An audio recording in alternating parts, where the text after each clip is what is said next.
Fort Brockhurst was designed by William Crossman in the 19th century to protect Portsmouth. Built between 1858 and 1862, it was one of a chain of 5 similar forts known as the Gosport Advance Line. The other forts are Fort Elson to the north and Fort Grange, Fort Rowner, and Fort Gomer to the south. With their formidable firepower, their main purpose was to guard the dockyards from potential attack from landing areas on the Hampshire coast. Construction took place amid fears of a French invasion at the time, which, in the event, never occurred.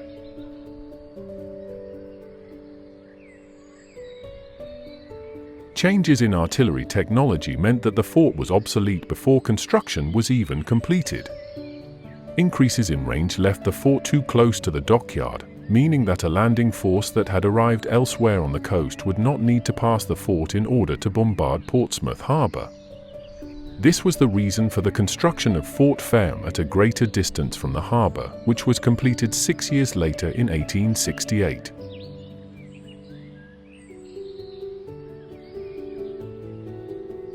The fort did remain in commission, however, until 1957, serving variously as accommodation, storage and training facilities.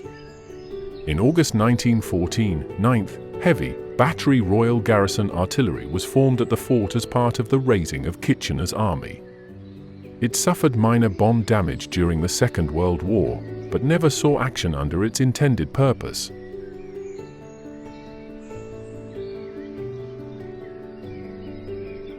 Although modern life has encroached on the fort, its fabric remains largely unaltered, and the parade ground, gun ramps and moated keep can all be viewed.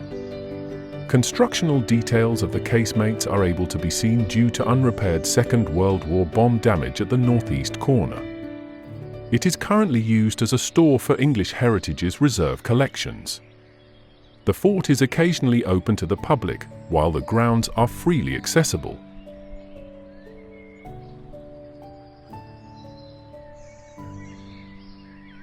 The polygonal shape of the fort was a revolutionary change from the prevailing orthodoxy of forts designed with angled bastions for defense. The new forts could be more easily adapted to the terrain and allowed a greatly increased number of heavy guns mounted on the ramparts to prioritize offense over defense. Each fort was located within gunshot of the next to allow overlapping fields of fire and mutual support. The fort was surrounded by a moat, and the entrance on the southeast side was approached by a drawbridge much like a medieval castle. This led to a circular keep, also moated, which served as a place for local defense, being equipped with 20 light guns.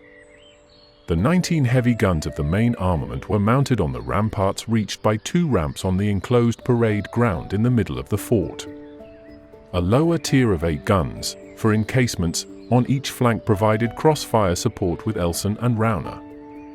Beyond the moat on the north side was a triangular redan accessed by a covered way to allow riflemen to cover attempts to bridge the moat. Similarly, there were caponniers at the angles of the ramparts to allow riflemen to cover the moat.